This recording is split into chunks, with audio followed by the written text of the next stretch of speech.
Sir, Balochistan സ്വാതന്ത്ര്യത്തിലേക്ക് എന്നുള്ള വാർത്തകളാണ് വരുന്നത്. അതായത് പാകിസ്ഥാൻ ആർമിയിലെ 100-ലധികം ആൾക്കാരെ കൊലപ്പെടുത്തിയെന്നും ചിലരെ ബന്ദികളാക്കി വെച്ചിട്ടുണ്ടെന്നും വിശദാംശങ്ങൾ എന്തൊക്കെയാണ് സർ? അല്ല, ബലൂചിസ്ഥാനുമായി ബന്ധപ്പെട്ട് നമ്മൾ കഴിഞ്ഞ 2 ദിവസമായിട്ട് വാർത്തകൾ കൊടുക്കുന്നുണ്ട്. നമ്മുടെ മാധ്യമങ്ങൾ എന്തുകൊണ്ടോ അത് കൈകാര്യം ചെയ്യുന്നില്ല. പക്ഷേ അന്താരാഷ്ട്ര മാധ്യമങ്ങളും ഇന്ത്യയിൽ തന്നെ നാഷണൽ നെറ്റ്വർക്ക് ടെലിവിഷൻ ചാനലുകളൊക്കെ ചെയ്യുന്നുണ്ട്. ഇപ്പോൾ ഏറ്റവും പുതുതായിട്ട് ജിയാന്ത് ബലൂച്ച് എന്ന് പറയുന്ന ബലൂചിസ്ഥാൻ ലിബറേഷൻ ആർമിയുടെ ഔദ്യോഗിക വക്താവ് ഒരു പത്രക്കുറിപ്പ് ഇറക്കിയിട്ടുണ്ട്. അതിൽ പറയുന്നത് 102 പാകിസ്ഥാൻ പട്ടാളക്കാരെ ഞങ്ങൾ കൊന്നു, 22 പേർ ഞങ്ങളുടെ കസ്റ്റഡിയിലുണ്ട്. അതുകൂടാതെ ബലൂചിസ്ഥാൻ്റെ ഔദ്യോഗികമായ ഒരു നിർദ്ദേശം പാകിസ്ഥാൻ പട്ടാളത്തിന് വന്നിട്ടുണ്ട്. ഒന്നെങ്കിൽ ആയുധം വെച്ച് കീഴടങ്ങുക, അല്ലെങ്കിൽ മരണത്തിന് തയ്യാറാവുക. അപ്പോൾ നമ്മൾ ഈ കഴിഞ്ഞ ദിവസങ്ങളിലൊക്കെ ആയിട്ട് റിപ്പബ്ലിക് ടി വിയിലും NDTV യിലും ഇന്ത്യ ടുഡേയിലുമൊക്കെ ദൃശ്യങ്ങൾ കാണിക്കുന്നുണ്ട്. ഒരു മലനിരയിലൂടെ ഈ പാകിസ്ഥാൻ ആർമിയുടെ വാഹനങ്ങൾ പോകുന്നു, മലമുകളിൽ നിന്ന് റോക്കറ്റുകൾ ഉപയോഗിച്ച് ഈ വാഹനങ്ങൾ തകർക്കുന്നു. ഒരുപാട് വാഹനങ്ങൾ തകർക്കുകയാണ്. അങ്ങനെ ഈ 102 ആളുകൾ പട്ടാളക്കാരെ കൊന്നു എന്നുള്ളത് ആ വിഷ്വൽസ് കാണുമ്പോൾ നമുക്ക് ബോധ്യപ്പെടും. ഈ കലാത്ത് എന്ന് പറയുന്ന ഒരു ജില്ല ഏതാണ്ട് BLAയുടെ കയ്യിലാണ് എന്ന് ഏകദേശം റിപ്പോർട്ടുകൾ വരുന്നു. അത് കറ്റ്വയാണ് ഈ ബലൂചിസ്ഥാൻ മേഖലയുടെ തലസ്ഥാനം. ബലൂചിസ്ഥാൻ പ്രൊവിൻസിൻ്റെ തലസ്ഥാനമായ കറ്റ്വയിൽ നിന്ന് കറാച്ചിയിലേക്ക് പോകുന്ന N25 നാഷണൽ ഹൈവേ 25 സമ്പൂർണ്ണമായും ഇപ്പോൾ BLAയുടെ നിയന്ത്രണത്തിലാണ്. അവിടുത്തെ സർക്കാർ ഓഫീസുകളെല്ലാം ഒഴിപ്പിച്ചു, ചിലതിന് തീയിട്ടു. പ്രധാനപ്പെട്ട ജുഡീഷ്യൽ കോംപ്ലക്സ് ഉൾപ്പെടെയുള്ള സൈനിക ആസ്ഥാനം, അവിടുത്തെ ഒരു മിലിറ്ററി ക്യാമ്പ് ഇപ്പോൾ BLAയുടെ കയ്യിലാണ്. പട്ടാളക്കാർ ആയുധം വെച്ച് കീഴടങ്ങി. അതുകൂടാതെ പറയുന്നൊരു കാര്യം, ഒരു ഗദാനി ജയിലിൽ നിന്നും കത്വ ജയിലിലേക്ക് തടവുകാരെ കൊണ്ടുപോകുന്ന ഒരു വാൻ BLA തട്ടിയെടുത്തു. ഈ തടവുകാരെ മിക്കവാറും BLAയുടെ ആളുകളായിരിക്കും. അവരെ മോചിപ്പിച്ചു. 5 പോലീസ് ഓഫീസർമാരെ അവരെ ബന്ദിയാക്കിയിട്ടുണ്ട്. എന്തൊക്കെയാണ് ഏറ്റവും പുതുതായിട്ടുള്ള വാർത്ത. അപ്പോൾ നമ്മൾ നോക്കുമ്പോൾ ബലൂചിസ്ഥാനെ സംബന്ധിച്ച് ബലൂചിസ്ഥാൻ ഒരു സുവർണാവസരമായിട്ട് കരുതുകയാണ്. കാരണം ബലൂചിസ്ഥാനെ സംബന്ധിച്ച് അവർക്ക് നേരെ വലിയ തോതിലുള്ള പാകിസ്ഥാൻ്റെ ഒരു ആക്രമണം ഉണ്ടായിരുന്നു. ബലൂജ് എന്ന് പറയുന്നത് നമ്മൾ ആലോചിക്കേണ്ട കാര്യം, ബലൂചിസ്ഥാൻ പാകിസ്ഥാൻ്റെ 44% ബലൂചിസ്ഥാനാണ്. പകുതിയോളം ഭൂപ്രദേശം ബലൂചിസ്ഥാനാണ്. എന്നാൽ ബലൂചിസ്ഥാനിലെ ജനത എന്ന് പറയുന്നത് പാകിസ്ഥാൻ ജനസംഖ്യയുടെ 5% ഉള്ളൂ. അപ്പം ജനങ്ങൾ തീരെ കുറവ്, വളരെ വിശാലമായ ഭൂപ്രദേശം, ഇതാണ് ബലൂചിസ്ഥാൻ.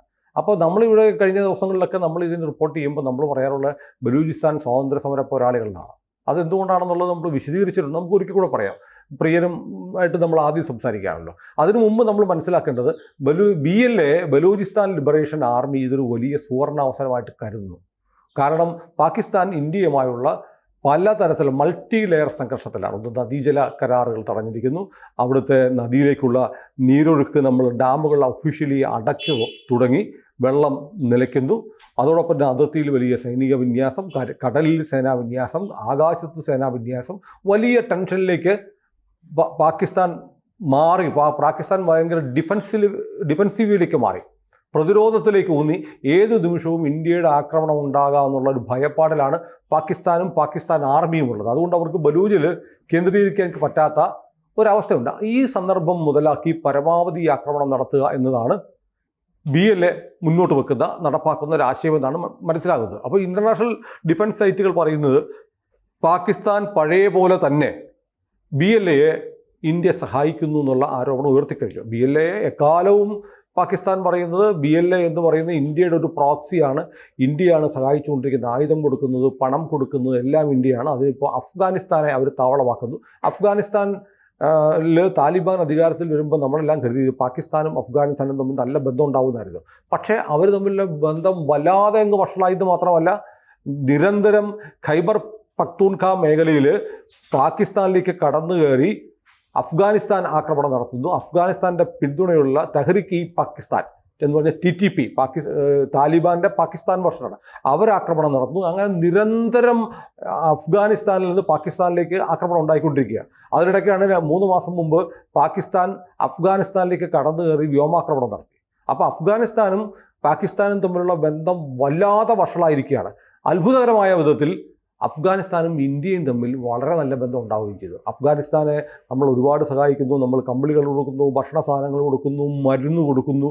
അതിനിടയ്ക്ക് ഖത്തർ അമീർ ഇന്ത്യയിൽ വന്നപ്പോൾ ഇന്ത്യയോട് ആവശ്യപ്പെട്ടത് ഈ അഫ്ഗാനിസ്ഥാൻ്റെ ഒരു എംബസി ഇന്ത്യയിൽ തുറക്കാൻ സമ്മതിച്ചുകൂടി എന്നാണ്. കാരണം അഫ്ഗാനിസ്ഥാനിൽ അമേരിക്ക പോയതിനു ശേഷം താലിബാൻ ഭരണം വന്നതിന് ശേഷം ലോകത്തെ മിക്കവാറും രാജ്യങ്ങളിൽ അഫ്ഗാനിസ്ഥാനിലെ താലിബാൻ ഭരണകൂടത്തെ അംഗീകരിക്കുന്നില്ല. കാരണം വളരെ മതമൗലികമായ നിലപാടെടുക്കുന്ന, സ്ത്രീകൾക്ക് സ്വാതന്ത്ര്യം നിഷേധിക്കുന്ന വളരെ ഫണ്ടമെൻ്റലിസ്റ്റ് ആയിട്ടുള്ള ഒരു ഭരണകൂടമാണ് അഫ്ഗാനിസ്ഥാനിൽ താലിബാൻ നടത്തിക്കൊണ്ടിരിക്കുന്നത്. ആർക്കും തർക്കമില്ല. മതഭരണകൂടമാണ്.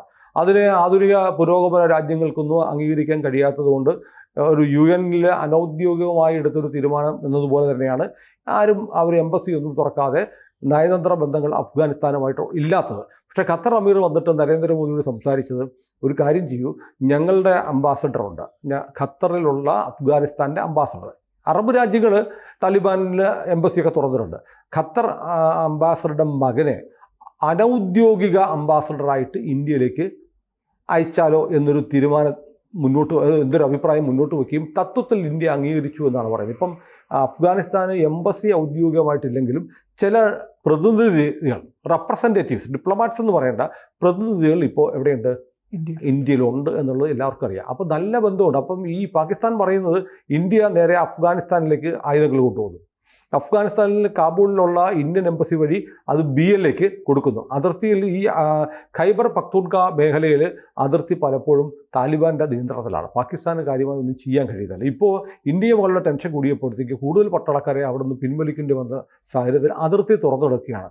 അതുകൊണ്ട് ഇന്ത്യ അഫ്ഗാനിസ്ഥാൻ വഴി കാബൂളിലെത്തിച്ച് കാബൂളിലെ ഇന്ത്യൻ എംബസി വഴി TTP വഴി BLAക്ക് ആയുധം കൊടുക്കുന്നു എന്നാണ് പാകിസ്ഥാൻ ഇപ്പോൾ അലജ് ചെയ്യുന്നത്. അവരുടെ അലിഗേഷൻ അങ്ങനെ നിൽക്കുകയാണ്.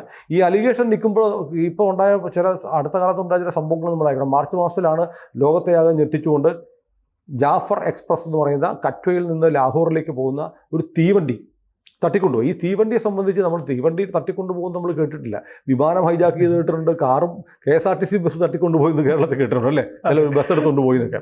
പക്ഷേ ഒരു തീവണ്ടി എങ്ങനെ തട്ടിക്കൊണ്ടുപോകും? തീവണ്ടി ഇഷ്ടമുള്ള സ്ഥലത്തേക്ക് കൊണ്ടുപോകാൻ പറ്റില്ല, ട്രാക്കിലൂടെ ഓടിക്കാൻ പറ്റുള്ളൂ. പക്ഷേ അതിൻ്റെ സമ്പൂർണ്ണ നിയന്ത്രണം റെയിലിൻ്റെ, സിഗ്നലിങ്ങിൻ്റെ, തീവണ്ടിയുടെ, എൻജിൻ പൈലറ്റിൻ്റെ ഒക്കെ നിയന്ത്രണം, എൻജിൻ കോക്പിറ്റ് എന്ന് പറയാമെങ്കിൽ എൻജിൻ്റെയൊക്കെ നിയന്ത്രണം ഈ പറയുന്ന പോലെ BLA ഏറ്റെടുത്ത് ആ ട്രെയിൻ തടഞ്ഞു വെച്ച് 96 പാകിസ്ഥാൻ പട്ടാളക്കാരെ അടങ്ങുന്നത്. ആ തീവണ്ടി ആവട്ടെ സാധാരണഗതിയിൽ യാത്രക്കാരായിട്ട് പോകുന്നത് ഈ ലാഹോറിൽ നിന്ന് കറ്റ്വയിലേക്കുള്ള സൈനിക നീക്കം, സൈനിക ഓഫീസർമാർ, ISIയുടെ ഏജന്റുമാരൊക്കെ സഞ്ചരിക്കുന്ന ഒരു തീവണ്ടിയാണ്. ജാഫർ എക്സ്പ്രസ് യഥാർത്ഥത്തിൽ ഒരു പാസഞ്ചർ ട്രെയിനല്ല, ഒരു മിലിറ്ററി ട്രെയിനാണ്. ആ ട്രെയിൻ തടഞ്ഞു വെച്ച് അതിലെ മിക്കവാറും ആളുകളെ കൊന്നു. ഏതാണ്ട് 22 മറ്റോ BLA ഭടന്മാരും കൊല്ലപ്പെട്ടു. ഏതായാലും അവസാനം പാകിസ്ഥാന് സ്പെഷ്യൽ പാരാട്രൂപ്പ് കമാൻഡോകളെ എയർലിഫ്റ്റ് ചെയ്യേണ്ടി വന്നു അവിടെ ഇവരിൽ നിന്ന് തീവണ്ടി മോചിപ്പിക്കാൻ വേണ്ടിയിട്ട്, ബാക്കിയുള്ള കുറച്ച് പേര് രക്ഷപ്പെടുത്താൻ വേണ്ടി. അങ്ങനെ കടുത്ത തോതിലുള്ള ആക്രമണമാണ് ഇപ്പോൾ BLA നടത്തിക്കൊണ്ടിരിക്കുന്നത്. അപ്പോൾ ഇന്ത്യയെ സംബന്ധിച്ച് ഇന്ത്യ ബലൂചിസ്ഥാനെ സഹായിക്കുന്നുണ്ടോ എന്ന് ചോദിച്ചാൽ ഇപ്പോൾ പഴയ പോലെ നമുക്ക് ഇല്ല എന്ന് പറയാൻ പറ്റില്ല. കാരണം ബലൂചിസ്ഥാനിൽ നടക്കുന്ന ഈ പോരാട്ടങ്ങളെ ചരിത്രത്തിലാദ്യമായി നരേന്ദ്രമോദി ഐക്യരാഷ്ട്രസഭയിൽ ഉന്നയിക്കുകയുണ്ടായി. കാരണം എപ്പോഴും വന്നിട്ട് പാകിസ്ഥാൻ കാശ്മീർ എന്ന് പറയുമ്പോൾ അത് കേട്ടും മടുത്ത് നമ്മൾ അവസാനം ബലൂചിസ്ഥാനിലെ ജനങ്ങളെ വലിയ തോതിൽ പീഡിപ്പിക്കുന്നു, കൊല ചെയ്യുന്നു, കൊള്ളയടിക്കുന്നു പാകിസ്ഥാൻ എന്ന് ആദ്യമായി ഐക്യരാഷ്ട്രസഭയിൽ ഉന്നയിച്ചത് നരേന്ദ്രമോദിയാണ്. അപ്പോൾ നമുക്കൊരു ബലൂചിസ്ഥാനുമായി BLAയുമായി നമുക്കൊരു ബന്ധമുണ്ടെന്നുള്ളത് നമ്മൾ പറയാതെ സമ്മതിച്ച ഒരു രഹസ്യമാണ്. അപ്പോൾ ഈ ഇപ്പോഴത്തെ സാഹചര്യത്തിൽ നേരിട്ട് പാകിസ്ഥാനൊരു അടി കൊടുക്കുന്നതിന് പകരം BLA ഇന്ത്യ സഹായിക്കുന്നുണ്ടോ എന്ന് ചോദിച്ചാൽ ഇല്ല എന്ന് ഉറപ്പിച്ച് പറയാൻ നമുക്ക് കഴിയില്ല. ഉണ്ടായിരിക്കാം. കാരണം ഒരു യുദ്ധം എന്ന് പറയുന്നത് നേരിട്ടുള്ള യുദ്ധം മാത്രമല്ല, പലതരത്തിലുള്ള പല മാർഗങ്ങൾ സ്വീകരിക്കാം. ഏതായാലും പാകിസ്ഥാനിലെ പല മേഖലകളിലും വലിയ തോതിലുള്ള പോരാട്ടം നടക്കുകയാണ്. ഈ പോരാട്ടത്തിൻ്റെ ഒരു ചിത്രം എന്ന് പറയുന്നത് പാകിസ്ഥാൻ ഒരു പക്ഷേ ഇന്ത്യയുമായി ഒരു യുദ്ധത്തിൽ ഏർപ്പെടുന്ന അതേ സമയത്ത് തന്നെ പാകിസ്ഥാൻ 2 3 കഷ്ണമായി മുറിഞ്ഞു പോയേക്കാനുള്ള സാധ്യത കാണുന്നുണ്ട്. ഇന്ത്യ ആളും അർത്ഥവും കൊടുത്ത് BLA പോരാളികളെ സഹായിക്കുന്നു. എന്തിന്? താലിബാൻ്റെ പാകിസ്ഥാൻ രൂപത്തെയും ഇന്ത്യ സഹായിക്കുന്നു എന്ന് പറയാതെ പാകിസ്ഥാൻ പറയുന്നത്. ഏതായാലും നമുക്കവിടെ താല്പര്യമുണ്ട്. ആ ജിയോ പൊളിറ്റിക്സിൽ വലിയ മാറ്റം വരണം. പാകിസ്ഥാനെ അസ്ഥിരപ്പെടുത്തുക, പാകിസ്ഥാനെ എല്ലാ തരത്തിലും സപ്രസ് ചെയ്യുക എന്നുള്ളത് ഇന്ത്യയുടെ ഒരു നയമാണ്. കാരണം പാകിസ്ഥാനെ കൊണ്ട് നമ്മൾ വലഞ്ഞു. നമ്മൾ എത്രയോ കാലം ക്ഷമിച്ച് നമ്മൾ ഭിത്തിയോട് ചേർന്ന് നിൽക്കുന്നൊരവസ്ഥയാണ്. ഇനി പാകിസ്ഥാനെ ഇങ്ങനെ വിട്ടിട്ട് കാര്യമില്ല എന്നുള്ള ഒരു തീരുമാനത്തിലേക്ക് ഇന്ത്യ എത്തിയിട്ടുണ്ട് എന്നാണ് ഡിഫൻസ് സൈറ്റുകളിലൊക്കെ പറയുന്നത്. ഇപ്പോൾ ഇന്ത്യയിൽ ഈ കാര്യങ്ങൾ ചെയ്യുന്ന ഇന്ത്യയുടെ രാഷ്ട്രീയ നേതൃത്വം, നരേന്ദ്രമോദിയും അമിത്ഷായും രാജ്നാഥ് സിംഗും അടങ്ങുന്ന രാഷ്ട്രീയ നേതൃത്വം അജിത് ഡോവലിന് ഒരു ബ്ലാങ്ക് ചെക്ക് കൊടുത്തിട്ടുണ്ട്. ഡോവലിൻ്റെ പിള്ളേര് BLAയുടെ രൂപത്തിൽ പാകിസ്ഥാനിൽ പണി തുടർന്നുകൊണ്ടിരിക്കുകയാണെന്ന് ആണ് നമുക്ക് കിട്ടുന്ന വിവരങ്ങൾ. ബാക്കി വിവരങ്ങൾ കിട്ടുന്ന മുറയ്ക്ക് നമുക്ക് പ്രേക്ഷകരോട് പറയാം. കൂടുതൽ വാർത്തകളും വിശേഷങ്ങളും നിങ്ങളിലേക്ക് എത്താൻ ABC മലയാളം സബ്സ്ക്രൈബ് ചെയ്യുക, ബെൽബട്ടനും അമർത്തുക.